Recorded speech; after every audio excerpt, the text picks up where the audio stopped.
Hello, everybody, and welcome to AITA Pod. I'm Shannon D. And I'm Jake Davis. It's just the two of us. It's just the show horses today. Show horses only today. Our beloved Danny Vega is feeling a little under the weather, so we're going to handle this one today. Yeah, it's just us. First time. First time. I know. It's going to be fun because Danny's so good at directing the traffic with us, and we like to play in the traffic, you and me. We like to get on the interstate and throw that dodgeball around. How are we gonna keep it confined? I'm worried about that. We'll figure it out. We'll have to bridle ourselves. Show horses will have to not go to full gallop. We'll keep it a nice fancy trot. Exactly.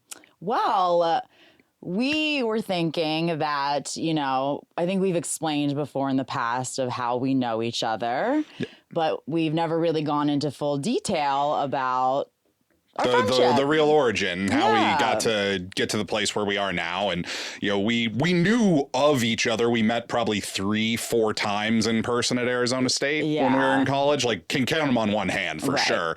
But then we both landed in Los Angeles at the same time. And that felt really fitting for our overall theme today of just talking about making a home where you are rather than, where you come from. Exactly. And we had a lot of mutual friends. Mm-hmm. And so when I first moved to LA, I got with a random roommate. It was actually a family friend's friend.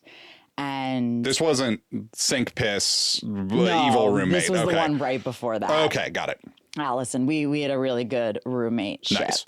And she matched with one of our friends, Pat, on Tinder or something. I never knew that was how that link happened. Okay. And so I knew Pat, and then he was rooming with our good friend Ken, who I think you've all heard us talk about. Yeah.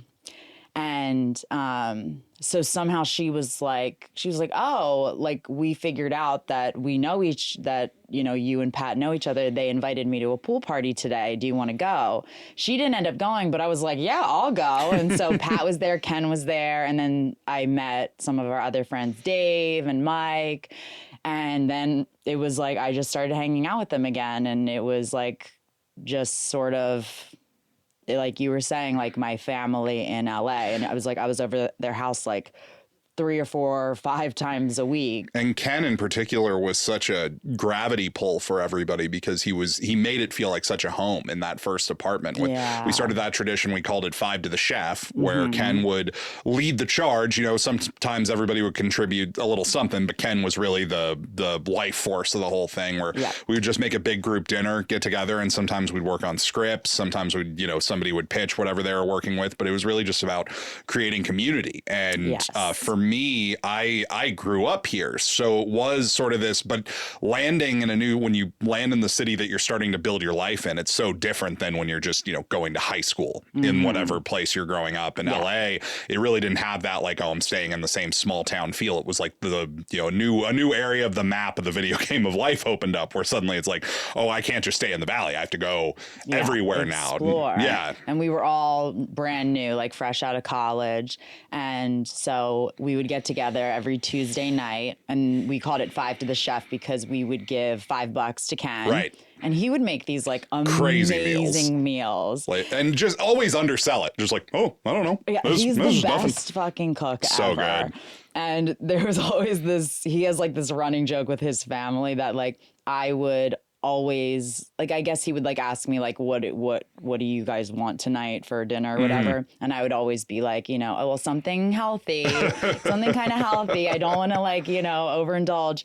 And then I would get there and then smoke, and then I would just end up eating everything. I would have my portion, and then I would smoke, and then I would be at the table eating everything. And so his family was always is that girl who comes over and just eats all the leftovers? Who claims she just wants to eat healthy and then has 6 meals. So Tuesday nights we would all, you were saying, come and pitch writing projects, because we were all brand new to the entertainment Hollywood industry. Showbiz, gonna make it in pictures. We weren't jaded yet. And it was fun. It was really creative. And there was 15 of us or something that would kind of rotate. And we were all being creative. So it was kind of letting out those outlets, but we were also getting our social time in together. And I remember one of the nights we all went out, and then we came back to that exact same apartment and all were hanging out, and then like a bunch of us slept over and were like passed out on the couch. And this, folks, was the night that we created our web series, DeeAntonia's Deelicious Deelights. Absolute gold. Absolute gold. Peak of comedy for us, it was. And so we were all like laying there in the dark, going to sleep, and it was almost like pillow talk or something. It's that little kid sleepover thing where you just like start goofing and everybody gets the giggles and you just keep going. Exactly. And so we embodied these characters, this couple, DeeAntonia and Jake was Giovanni, from like North Jersey or Staten Island or Long Island. Like it was never quite. We never really firmed out that lore for sure. And then our friend Dave was our son Junior. Really put it over the top. We created these characters where my character DeeAntonia is like doing a cooking show, and then Giovanni, her husband, and her son Junior are always interrupting. Yeah. And so because when we were in the dark, it was just our voices. We were just like, this would be so funny to like make it a cooking show where DeeAntonia is like this amateur YouTube like stay-at-home mom who's deciding to create a cooking show, but her husband and her son keep interrupting her off camera. Always off camera. So we made like at Carl's apartment, and then he became Jimmy, the next door neighbor who had a crush on me. And vice versa. DeeAntonia definitely had a crush on Jimmy. She just liked the attention, you know? Sure. And so like I made myself like a big poof and like, put the girls up, the boobs were boobing, and that's a sticker. The boobs were boobing. The boobs were boobing. And then you were off camera as this like Italian. Yeah, I remember your family was shocked when they saw what I looked like finally, because I assume on the East Coast you have a certain amount of exposure to people who actually sound like that. Yes. And then they saw me and it was just like, that's not him. Yeah, exactly. I think that was a very good compliment. Yeah, I'll take it. That they really thought that he was like this like meatball of an Italian husband. And so, yeah, we made like maybe 6 or something of these. We'll post them. They're so much fun. We did a little revival of it this summer at the party that we threw out in the desert, and that was such a hit too. We hosted the variety show. Yeah. Well, you hosted, I was assisting. And then he was like off camera, or off stage, and we did it the exact same way of the web series. We played the first episode. Yeah. And I was just so tickled that people who had no exposure to those characters beforehand immediately got it and were immediately in on it. It's one of my favorite things that we've created together. Oh my God, it was a blast. So funny. I mean, we're biased, but like I watched it like last year, and it is really fucking it holds up. My family is big fans of it too. So are mine. Yeah. They're always like, whatever happened with that? The theme of today is Thanksgiving. Where does Thanksgiving fall for you on the holiday hierarchy? I actually really like it a lot. I just like any holiday that's just like straight up, you could stuff your face and just eat your ass off. That's up there for me. I would say, okay, so we're going is it like Halloween, Easter, Thanksgiving, Christmas? Are we throwing any other ones? I would include. I include 4th of July. Anything that's a legal day off for most jobs and like has a certain amount of pomp and circumstance ritual to it. I would consider. We're not doing like Columbus Day or anything. Everyone knows how I feel about holidays that you don't get off. Yeah, that's not real. It's up there. It honestly might be like 1 or 2. Okay, it's way up there. Yeah, it's probably 3 or 4 for me. And it loses points simply because rigidity on the food involved. Oh, yeah. We did talk about this. I don't like that it's so inflexible on what food is expected to be there. And I guess you can kind of play around with that a little bit, but everybody has to be on board because there are expectations that you're getting that quintessential meal when you roll up for Thanksgiving. Exactly. I really do like that meal. I don't want to eat it all the time, but like once a year, it's so good. And then like the sandwiches the next day. That's the best part. So good. Turkey is so much better as a leftover sandwich than it is as a piping hot meat. Turkey. Hot turkey also doesn't sound appealing. No. It's like hot turkey. It's no thank you. And it's also like, I mean, I guess maybe pork is the only one that's like, it gave it a new name. It gets a new name when it becomes cooked, like pork, ham, Yeah, bacon. It's that's not true. pig. Yeah. They're like turkey and chicken. Like sometimes it's hard to like not picture the animal. Yeah. You know what's funny? I would actually, if Thanksgiving was just a bunch of different varieties of chicken cooked in different ways, I'd be way more on board with that. I do love chicken. You can do so much with my it. Favorite. Turkey's just like turkey. Yeah. You can smoke it, you can deep fry it if you're crazy. Right. And I've never had deep fried turkey, have you? No. Yeah, neither have I. It's my least favorite part of the meal. Yeah. Like, I love the stuffing and all of that. The thing I like about it is the holiday is just like not as much pressure. Yeah. With the gifts, like sometimes like gets overwhelming to like, make sure, and it's expensive. Yeah, with the exception of the meal prep, it's the laziest of the major and holidays. I don't do the meal prep. Yeah, I picture I'm usually on cleanup crew. Yeah, that's how I prefer That's how I prefer to be like in any kind of scenario. Yeah. Like I'm fine with the cleanup crew because I get so embarrassed about my cooking. Yeah.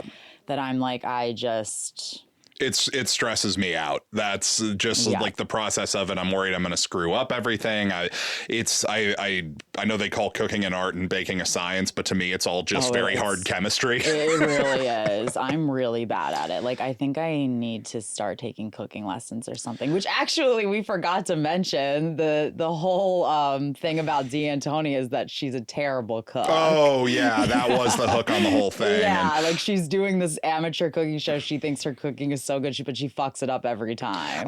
My favorite thing about the dynamic of the characters was we played like Giovanni was always exasperated and annoyed and tired, but he's so viciously supportive of anything that DeeAntonia is trying to do. And it was, I think at the time too, it was just fun to like kind of play on that very tired trope of like the married couple that hates each other, where it's like they're exasperated and they annoy each other, but there's like a deep fundamental trust and love for them, which I think it was just fresh from a comedic standpoint for us. I think so too. Yeah. I love it. Well, maybe you guys get to meet them a little later. I don't know. Quite possibly. I don't know. We shall see. We shall see. Tally-ho. All right. Should we get into this app? We shall. Well, thank you guys so much for listening. Please rate, review, subscribe. Join us on Patreon. We have, over 180 bonus episodes. We got to be closing in on close to 190 now. Yeah. Going to be there soon. We are full speed ahead over there. Also, follow us on Instagram, TikTok, and YouTube. And listen to us on Spotify. Gotta listen on Spotify. Gots to. All right. Our second story of the day. Would I be the asshole if I went to my mother's Thanksgiving without my husband? But first, Jake, take it away. AITA for having my Thanksgiving guests pay for their own entrees. We live in Florida, and my mother and stepdad are driving down from Michigan to visit. We had an idea to do lobster instead of a traditional turkey for the meal. With the cost of lobster being quite high, we thought it would be great to have a bring your own lobster theme, meaning guests would prepay for their own live lobster that I will pick up on Thanksgiving Day. I will only pick up the amount of lobsters that are prepaid. My mom, who's more traditional, is quite frustrated that she is traveling all the way to Florida and still has to pay for her own food. She said she would rather have turkey, stuffing, and green bean casserole. My wife's family is excited about the idea, but not my mom and stepdad. I'm concerned this is coming off more selfish and not the fun shellfish dinner I was hoping for. AITA? Well, this is kind of going back to what you were saying earlier about the rigidity of the food that is served. And off jump, this is kind of an overcorrection to me. That's a bold move. That is a bold move to host. Lobster. It's the food holiday. Let's call it what it is. That's the spirit of it at this point. And you're going lobster. Yeah. That has to be everybody signed off. Sure, that sounds fun. We're in Florida. Let's live it up Jimmy Buffett style. Because it's like lobster is also not very filling either. I'm not a big it's the texture for me. I don't like lobster. Yeah, it's very rubbery. Yeah. And I also just feel like with Thanksgiving, the point of it is to stuff your fucking face. Go nuts. And you cannot do that with lobster. No, you got one lobster. Work for it too. Yeah. I mean, unless they're like slicing it and really getting it so that you don't have to be cracking and stuff. But it is like, it's kind of like when you're eating peanuts in the shells, it's like you just never feel full. Yeah, and just like so much going on. There's also, I think, a somewhat grim aspect of this too with the live lobsters and like I've never, my family, I can remember one time cooked lobster and it was in that, dumping a live one into a pot. And as a child, I just did not go for that at all. I would leave the room when my family would do that. I'd be like, I can't be here for this. And it's because I was from a hunting family, so I'd been on hunts. I'd seen that happen. And that was a lot easier for me because it was quick. It was clean. There was, it was, if you're doing it right, it was them alive, really tough. But I think, because I think what it is that they start them in cold water. Isn't that what it is? Maybe. I have no idea. I've never gone to the trouble of I never wanted to look into it anymore. Because I know people say they scream, but I think it's actually the air escaping the shells, which isn't any better. No. It's still just like, holy shit, this is so awful to be in the same room as. No, can't do it. So bringing it back to the situation, has your family ever done a kind of like an audible like this on a major holiday, like, hey, we're going to mix it up this year and try something different? And was it met with any pushback? I can't think of like an exact situation, but I feel like when you get older, a lot of times, especially like in college, and then my parents moved to Phoenix, like just our whole traditions like kind of went out the window because it wasn't like we were going to go back for Thanksgiving because you had to go back a month later for Christmas, right. Or we were there all summer. So sometimes we wouldn't even go back, especially because it's like, well, we just moved to a warm state. We don't really want to go back in the worst time of the year to New Jersey. But I do remember like always trying hard to like keep some of the traditions that we had back there and like bring them with us and being kind of like bratty or upset like if it wasn't going the way sort of. So like I do kind of understand the mother-in-law being like, it's the one time a year that we get this meal and it would just kind of be nice if we kept things the same.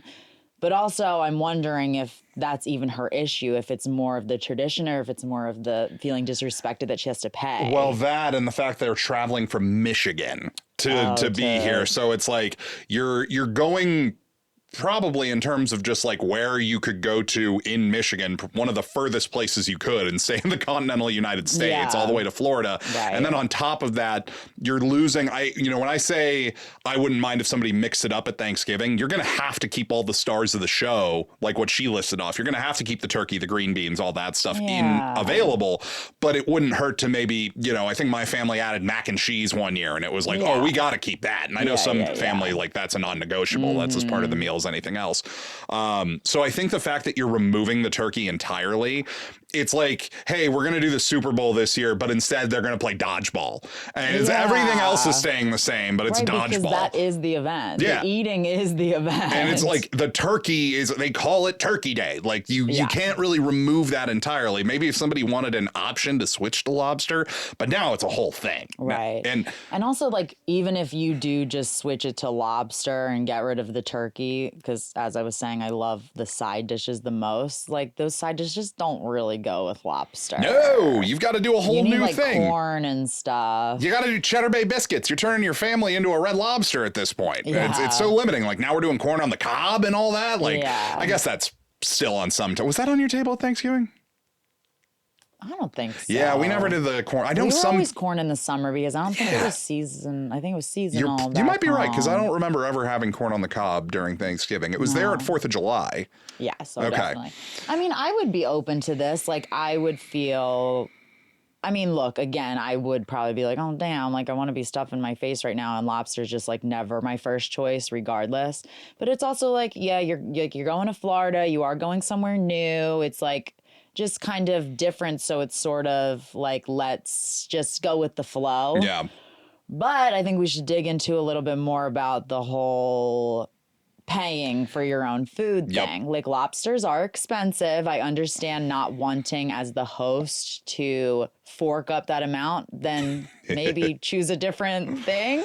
Yeah. But with the traveling, it's giving me like wedding things, like, you know, when you have to travel for a wedding, but like you still usually give a gift. Right, but you kind of factor that in To to your it's an budget. unspoken thing of, well, I had to travel to be a part of the wedding, and like, what, am I supposed to bring the blender with me? It's so I think that, you know, if you travel for a wedding, even if maybe they didn't necessarily ask for cash kind of becomes an understandable gift of just like, this was the easiest option for us transport wise. But then there's also the fact that when you switch things up like this and you're saying, hey, we had a super fun idea, good news, you have to pay for our super fun idea. Yeah. You make an audible call like that, even if you take the travel out of it.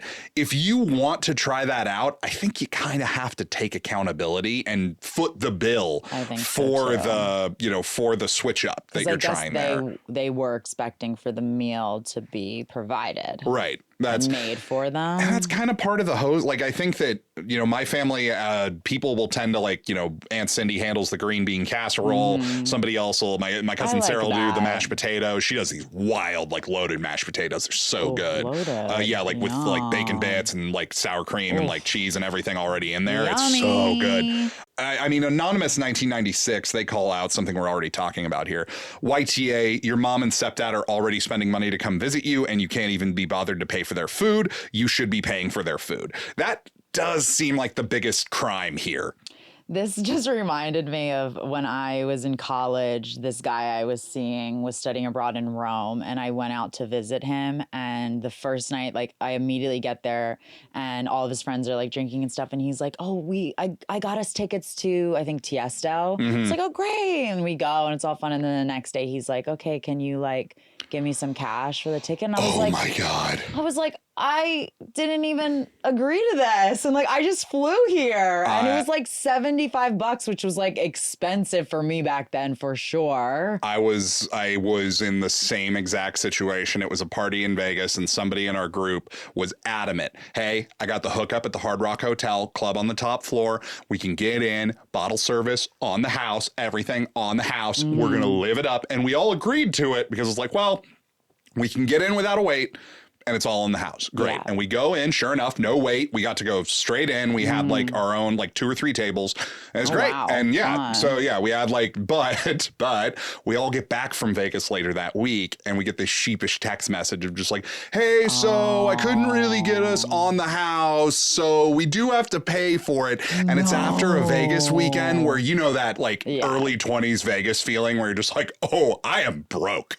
I am I didn't, women never spend any money in Vegas, but I know what you mean at other places for sure. That was probably the most like ragged I've ever felt in my life was after that Vegas trip. God. I was just like, I'm living on crumbs, man. Yeah. Like, I don't know how I'm going to live for the next 2 weeks. Wait, how much was it? Because you had like 3 or 4 tables. I think per person it wound up being like $150. So it wasn't terrible, but in early 20s money, it was pretty bad. And expecting it. I mean, even now, I'd be like, what the hell? Like, I wasn't expecting that. I wouldn't have even wanted to go if I knew I was going to have to spend none of us wouldn't have wanted to get in on it if we knew we were going to have to spend for it. But that had extra sting because it was after the fact. This is at least a pay to play where they're telling you up front. Yeah. But it also kind of sucks because you're telling your family, hey, if you want dinner, you're going to have to pay us for it. Like, what's the alternative option for people who don't want to pay for a lobster? Are you doing shrimp scampi? Yeah, good point. Because like, what if I'm curious what their other, like, what else was going on? Because I mean, at least back in the day, if I was, because I really hated lobster until like just a few years ago. I would have been like, well, what the hell am I going to eat? You know, and would they then make me go to the grocery store and like cook my own thing? Yeah, you almost have to provide the turkey as an option. And that I can't imagine you having a kitchen that you can do a turkey and a lobster pot in at the same time. No. And I feel like it's like, yeah, maybe just like treat your parents, you know, at least the ones that are coming into travel. I understand if it's like sort of what you were saying earlier with like how you're like Cindy brings the green beans and et cetera. It's kind of like, it's almost like that instead of like bringing a dish, you're just like paying for your lobster. Kind of like 5 to the chef, what we were saying earlier. Exactly. It's like you're just pitching in for the meal that's getting made. But yeah, if someone's traveling in, like give them a little treat. I think we've got our verdict on this one. It's pretty clear. I think YTA. YTA. At least pay for your parents' lobsters. That's insane. Exactly. Here's me. Would I be the asshole if I went to my mother's Thanksgiving without my husband? I, 27F, have been married to my dear husband, 29M, for 2 years. My mother has a gathering on Thanksgiving every year where all of her near relatives and family members come, which is located on the other side of my country, and we stay there for 2 days. Here's my dilemma. My mother and husband don't get along. This is because while I was dating him for 3 years prior to being married, my mother has always claimed that he is manipulative and too good to be true, which is quite frankly bizarre, but she would show her dislike of him by giving snide comments at dinner or completely dismissing him. That is why he completely avoids her now, and she does the same, which obviously puts me in an awkward position. I got my invitation in the mail a week ago, and it stated that specifically I just come. So by this, I realized my mother didn't want my husband there. When she gets drunk, she says some bizarre things to him that are considered borderline flirting for her. So maybe that is why she wants to avoid him. I told my husband this, and he seemed quite upset that we wouldn't be together on Thanksgiving and wanted us to have our own. Although I wanted to see my family and relatives. I do want to bring him, but I don't want my mother to embarrass me or make him feel uncomfortable. I told him this, and he said he clearly knows who I'm prioritizing more and that he wanted to spend our Thanksgiving together. But now he will have to spend it alone. Would I be the asshole if I don't spend it with him? This one was a roller coaster for me. I know. There's so much going on here. I was kind of, when we got to that first of mom having problems with this guy, and my first ear kind of went up with the too good to be true line. That's a very interesting knock to have on somebody, because that's more of a statement about how you feel about them, about like, well, this guy just seems perfect. Look at Mr. Perfect over here. Right. I guess it is possible to be suspicious of somebody being super guarded and presenting a perfect exterior. I think sometimes you can smell what's cooking. Yeah. That. But the manipulative part, like I feel like, and a lot of times, I mean, mamas are going to mama bear. Sure. They're going to be a lot more protective of their kids and like more fishy, I would say. But I'm curious, like, there's got to be another side to this story for sure that we're missing. Yeah. So I'm just curious, like, what all of these manipulative, like, what examples would it be? Yeah, and that's kind of an info concern for me, because you always want to have an example of what she's talking about there. But the bomb of this whole thing is when she gets drunk, she's flirty with him. And I'm like, okay, so now is the too good to be true thing, meaning that she's like jealous? Yeah, like, just like, you little tart, you brought that beefcake into my house and I can't have a bite. And then is the manipulative just being like trying to convince her that he sucks, and then they break up. Oh baby. Then it's mama's turn to cook. Oh, truly. Yeah. It's just so strange, because she's like, I want him to be there, but I don't want my mom to embarrass me or make me feel uncomfortable. But then he doesn't like her and she doesn't like him. It's like, what is going on? Yeah, and I do have one ding on the husband. I clearly know who you're prioritizing. Like, I can understand that might be coming from a place of hurt feelings. I think everybody's had times where you expect somebody to have your back or put you first, and they're between a rock and a hard place, and they can't just immediately get behind you and like back you up in a situation. This is definitely one of those times, but I think that there might be reason to sort of, on OP's part, to evaluate the relationship she has with her mom. Gigantogasly. It's a great name. It's hard to read, but I like it. YTA for prioritizing your rude drunk mother who flirts, all caps, with your husband and makes him super uncomfortable over the person you married. This is not a hard call. I think that's a little reductive. Yeah. You can't just...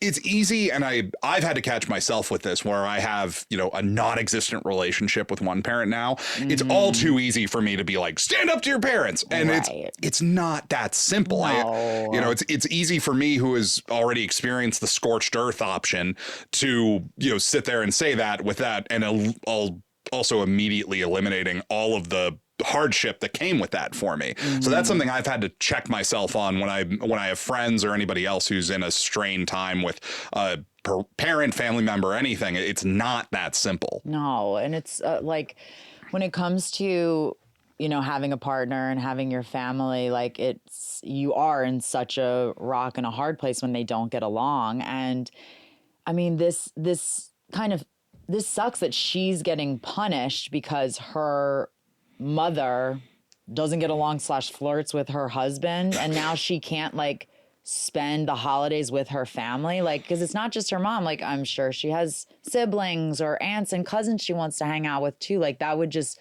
suck that she has to miss it.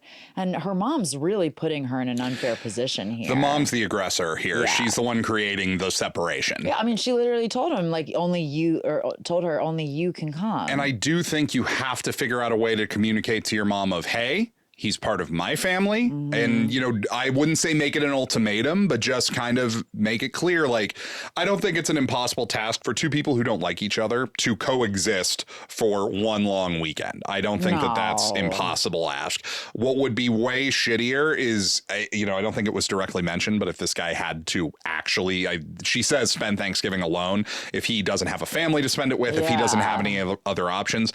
And then you've got this weird blemish on your relationship moving forward of like, hey, I'm not allowed to come to Thanksgiving dinner with your family. That's kind of nuts, isn't it? Yeah. And not only Thanksgiving, this is going to be for every holiday going forward. I mean, it has to be, right? Like Christmas, birthdays, like it just seems like they can't even be in the same room together. No.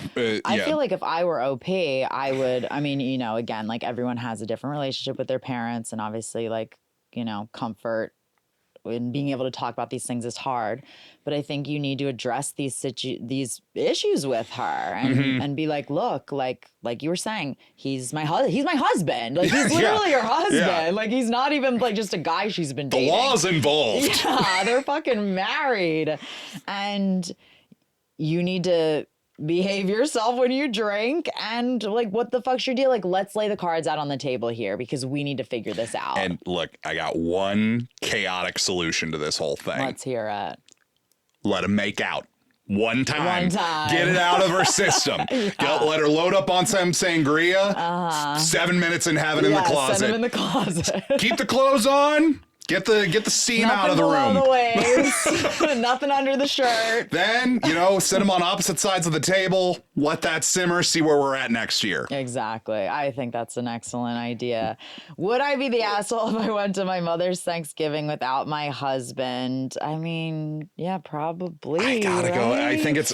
Especially that he's spending it alone. Like, yeah. Because we've talked about this before where...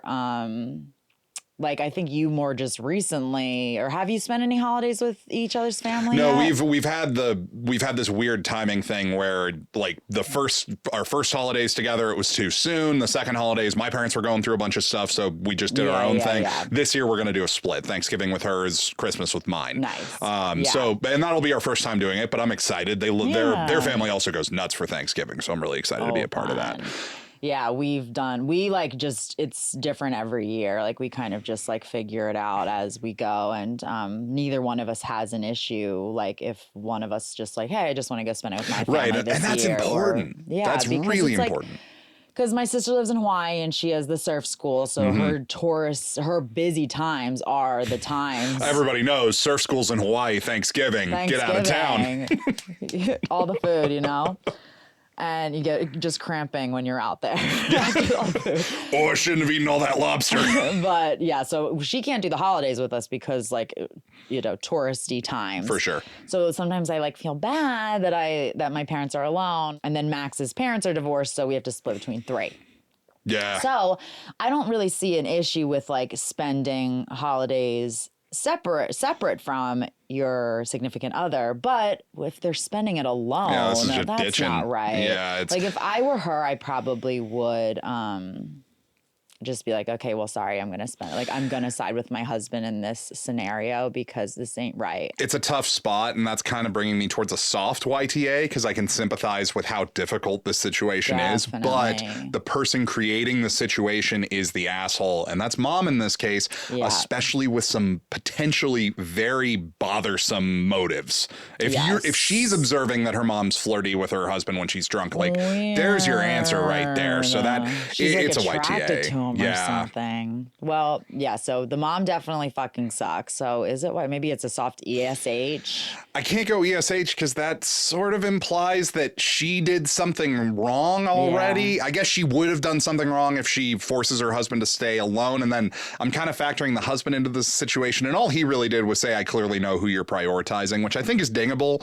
But I can understand where you're coming from with your feelings hurt in that situation.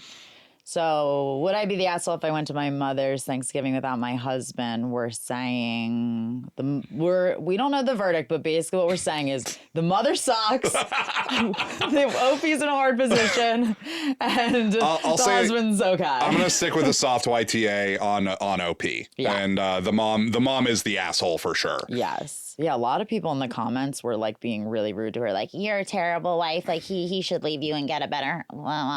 Easy to type into a keyboard, way different when you're living that situation. Exactly. All right, here's Jake.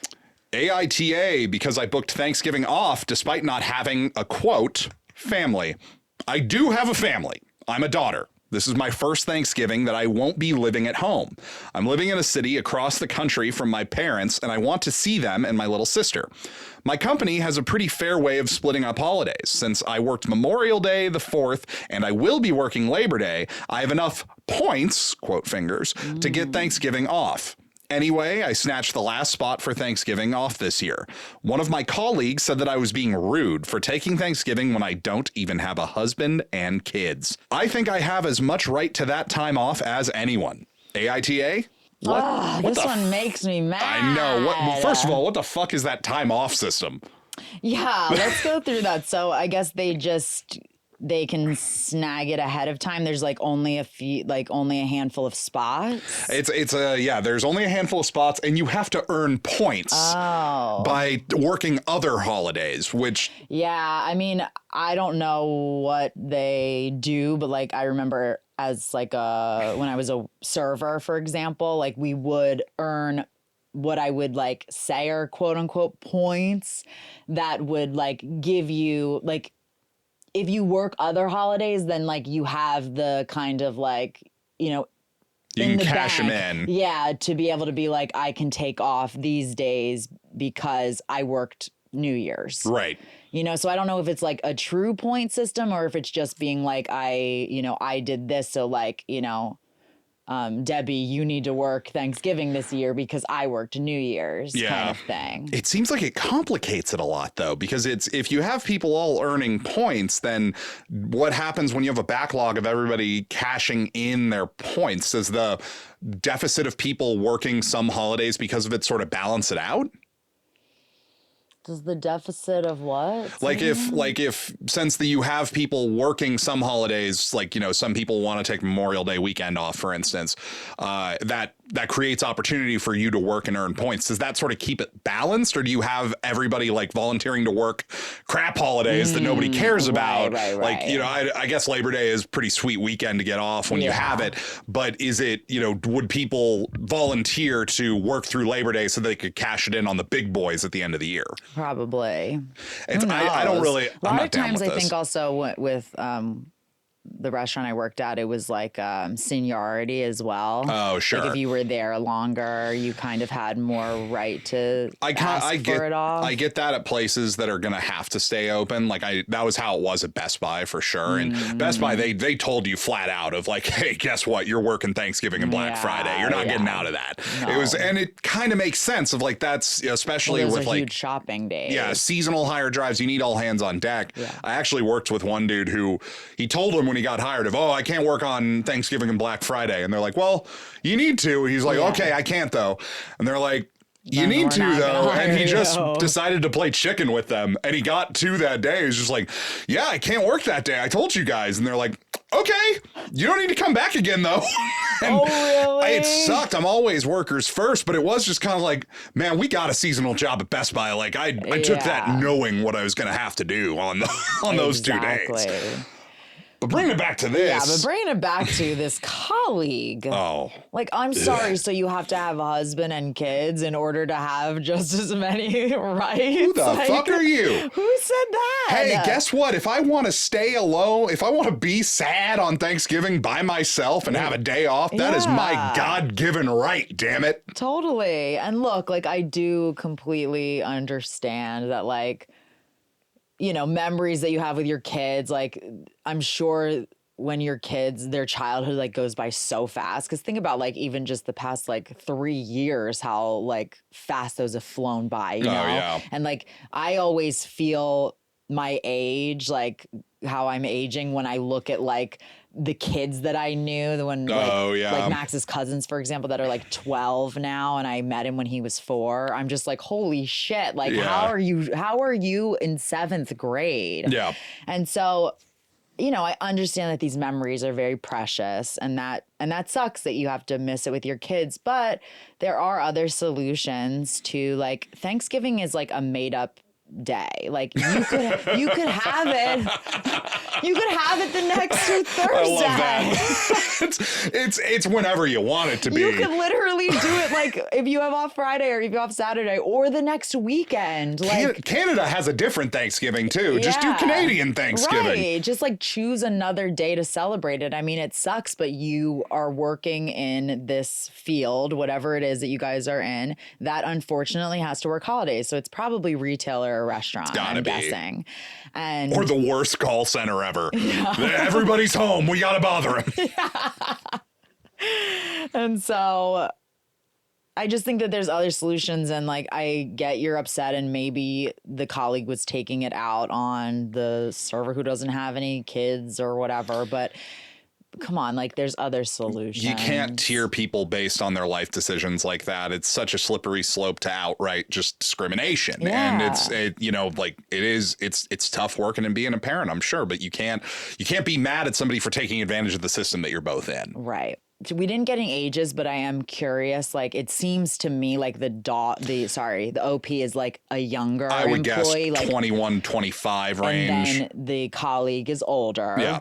So, but just imagine if it was like I was working with her or something like that, and we're the same age, but she has kids and a husband, but I don't have those things. And it's sort of like I feel like she's just kind of like picking on her a little bit because she's like younger, but what if I never decided to have kids or get married? Like, so I just go through my life like not getting the same rights as those people? Yeah, and it's, you know, I think that just the idea of saying you don't have a family because you don't have kids is really limiting. Yeah. And then there's a lot of assumptions going on with her work colleague here. So I feel like this one's a little bit of a slam dunky. Yeah. And also the colleague could have come to her instead of being rude and been like, you know, really tried to level with her and be like, I didn't get to spend the 4th of July with my kids. They're so upset. Like, I don't know, just come to her with a little bit more like leveling and grace. And instead of just being like straight up rude, like maybe she could have even given you the day or worked for you if you came with a different approach. So I think this is a no-brainer. AITA, because I booked Thanksgiving off despite not having a family. I think we say whopping NTA. NTA, take that time off. Take that time off, honey. You got it for a reason. Well, thank you guys so much for listening. Remember to rate, review, subscribe. Join us on Patreon, patreon.com/AITA pod. We have over 180 bonus episodes, and you get like 4 or 5 a month, depending, like once a week, depending on how the month lands. Mm-hmm. Great deal. And you get to join our Discord. I know a lot of people are always asking how to join that. Just $5 a month. And then please follow us on Instagram, YouTube, TikTok, and listen on Spotify. Shannon, be killing it on them socials. Clips galore. Check it out. I'm trying. But for our last situation, we have a very special guest that's going to be reading it. Ladies and gentlemen, I would like to introduce you to DeeAntonia. Well, you know what? I'll make room for your husband here as well. Yeah. Thanks, Jake. You're a real kid. Appreciate you. You know, we love you too. You guys are our favorites. I love Shannon, of course. I'm partial to Danny. You know, he tells it like it is. Oh, that's Danny. I like that Danny. Jake's fun though. He's got good voices. Very good voices, that kid. Oh, he does. Yeah. He's so good. You guys are just amazing, and I'm just so honored to be here. Okay, is this where I read? All right. AITA for uninviting my mother-in-law from Thanksgiving because she refuses to eat my cooking. Does this sound familiar, G? Just read the situation. Read the situation, D. Fine. This year, I, 32F, am hosting Thanksgiving at my house, and I have been working all month on coming up with the menu and tasting all my recipes. I am so excited to share my cooking with my family. My husband, 35M, has been so supportive and helpful through all the planning and prep work. I have bought all the ingredients, and I have a beautiful variety of dishes planned. It sounds so nice. Today, my husband dropped the bombshell on me that my mother-in-law wants to bring her own dinner to eat when she comes over. I asked him, why? He just made up excuses saying, I know how his mother is a grade A picky eater, and she won't like anything I have prepared. I'm not making anything unfamiliar to her. It will be hugely obvious that she's making a comment on my cooking, and it would be humiliating to have her there eating something completely different in front of everyone. It's like she's trying to make a point of showing that my cooking isn't good enough for her. I think she's being incredibly rude and disrespectful of my time, my money, and my labor. I told him if she can't eat anything here, then she is welcome to stay home and eat whatever she wants. My husband is now calling me insensitive and petty. He says I am ruining the holiday. I only want my friends and family around who are appreciative and kind. I don't need that negativity of someone rejecting everything I've cooked and insulting my cooking when I've worked so hard. AITA. Oh boy, family in the holidays, am I right? Yeah, so as I was saying earlier, this is almost an identical situation that has happened to us. Am I right, Giovanni? I'm not going to argue with you. Yes, my mother is a little bit difficult. A little bit difficult. Little bit difficult. Don't put me in between a rock and a hard place, all right? I'll meet you at a little bit difficult. When our son Junior was in high school, I decided to have Thanksgiving dinner for the first time at our place, right? It was a bit of a debacle, yes. It was a bit of a debacle.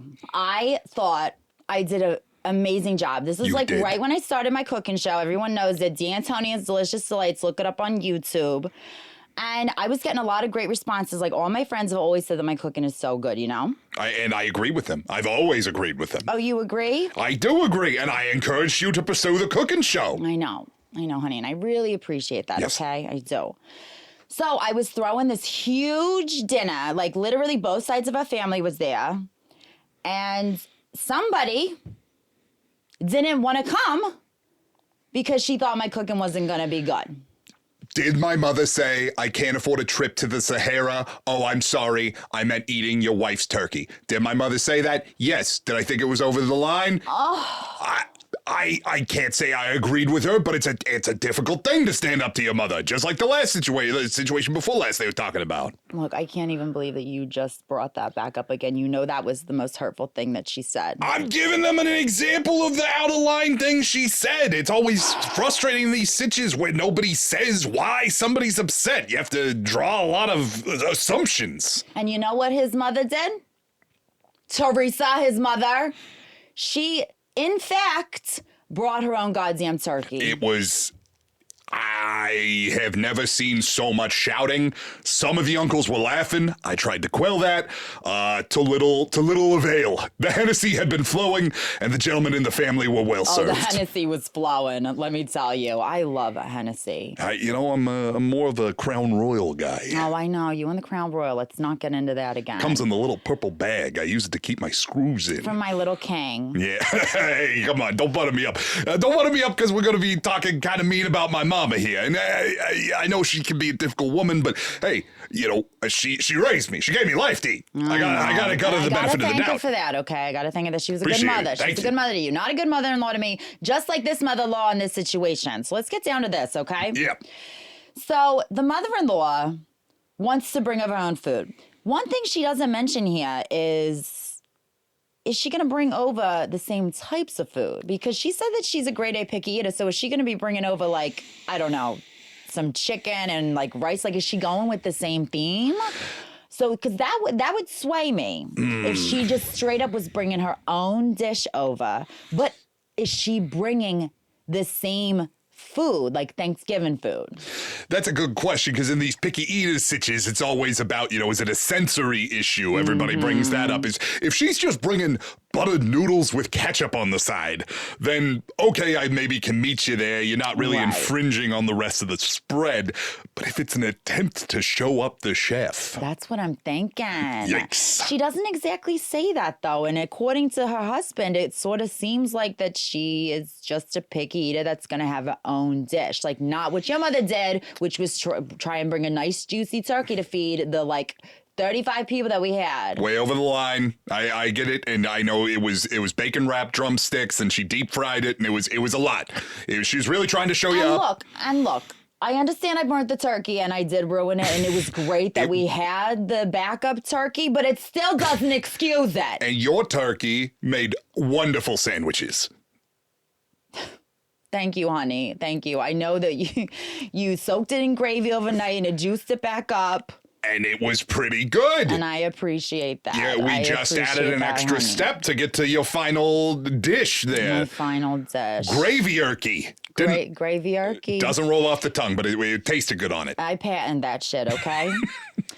So, you know how the AITA hosts always say, if it's hysterical, it's historical. I'm starting to wonder here if this is like, she does, maybe not this exact thing, because I feel like the OP would have said if she did something like this before, but like makes comments about her cooking, or like, I can't tell here if it's just straight up that she's a picky eater, or if she is insulting her food, or if the OP's just being like sensitive to that.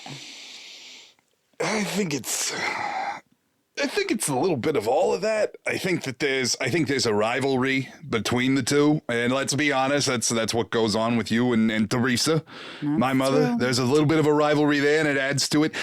But I like what this comment here says. Pine tree 8,000. That's a heck of a pine tree right there. That's a big boy. Yes, your mother-in-law is being rude and disrespectful, but uninviting her is not the answer. Here's what you do. Welcome her and her special meal with open arms. Kill her with kindness. I think that's the solution. See, now I never learned how to do that.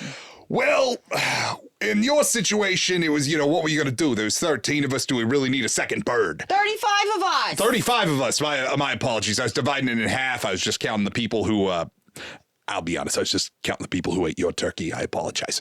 But, okay, so, in a situation like this, I think that the best thing you can do is, Bruce Lee, one of my favorite Hollywood actors. Oh, here we go with the Bruce Lee reference. Amazing man. He once said, "Be like water." Be like water. Be like water. And this is an excellent opportunity for you to get your H2O on. And when you run into a rock, you merely go around the rock.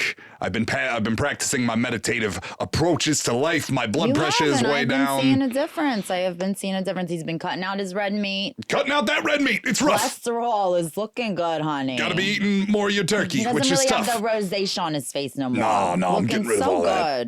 Heading into my 60s, sharp as a tack. I like you when you got a little bit more meat on you. I like my meatheads, but, you're looking good and your health is always number one for me. So, yeah, I don't think that's a bad idea, and the rest of the comment goes on, because I thought that this was an interesting point, too. Be sure to point it out to the other guests in a lovey-dovey, if perhaps a wee bit patronizing. I like that. About how mother-in-law has special needs, dietary restrictions, and brought her own food, and you are so glad she could make it, even though eating away from home is so difficult for her. Offer to help her heat up her meal. Tell her it looks absolutely delicious and ask for her recipes and ask if she could bring one of her wonderful dishes to your next gathering. Meanwhile, you and the other guests can enjoy a fabulous meal and your mother-in-law can listen to all the compliments you get for it. We love the pettiness. I think this is the only solution you have. It lets you wash your hands clean of said pettiness accusations. I think it's an elegant solution because ultimately, if you do forbid your mother-in-law from coming to the holiday, you're just starting a war. No, you're starting a war, and take it from me. I mean, hey, I let my mother-in-law come and it did start the war, but I did not take the high road. I'm willing to admit that, honey. It was a high road to take. You had to take it over a whole other turkey. It was a big opening shot. I backed you up on that behind closed doors. That's true, and honestly, I was embarrassed. I was embarrassed. I burnt the turkey, okay? I was embarrassed. One of the most important women in my life getting shown up by another very important woman in my life. What am I to do? I know. You were between a rock and a hard place just like this husband is. I did the best I could, but I think you gotta let her come. If you uninvite her, I'm afraid to say, YTA. Yep, I am too. We have a little bit of update, though. Uh-oh. She has come around, ladies and gentlemen. As much as it hurts my feelings, I think that the killer with kindness route will be the best thing to do. I am just so overwhelmed and exhausted, and I just want to have a perfect Thanksgiving. I will let her know she is welcome and will ignore her and focus on my other guests. I won't let her ruin my day, and I'll be the bigger person, even though I am irritated on the inside. And you know what? I think that's the way to go. As much as I would like to advise some more pettier options, I think that is probably the best way to go because you just don't want to go diabolical. And if we are going to give her the benefit of the doubt and just that she is straight up a picky eater, what can you do? We don't like those picky eaters around here. But if that's what your thing is, that's what your thing is. Yeah. I think I'm glad to see OP's making the right choice by taking this path. NTA, you have made Mr. Lee and myself quite proud with your pragmatic problem solving. You really did. You made us proud. You made us proud. And if you weren't married, I would want you to hook up with my son, Junior. Okay, don't try to hook up Junior. You know it makes him uncomfortable. Well, I'm just saying. Dee, let's leave this. You're going to start sounding like the mom who drinks too much sangria, starts hitting on a son-in-law. Leave the kid alone. Let him be. He's dating somebody. He met that nice girl. Met that nice girl, Christina. Like her, okay, and the cycle begins again. I'm just saying, nobody's good enough for my son. I think Christina is lovely, but let's not discuss her on the podcast. We already did that whole episode of your cooking show where you drug her name through the mud. All right. Christina, if you're listening. She's going to come around, Christy. We're working on it. I'll come around. All right. Well, we are going to leave. We are going to go out to dinner, have a little date night. Yeah. Going to Bottega Louie. Bottega Louie. I wonder if they have any turkey, because I'm kind of craving turkey now. Yeah, we'll see. We're a little bit early for the season, but we'll see how it comes out. The early bird special. Early bird special. That's us. We're getting to that age. All right. We love you. Bye. Bye.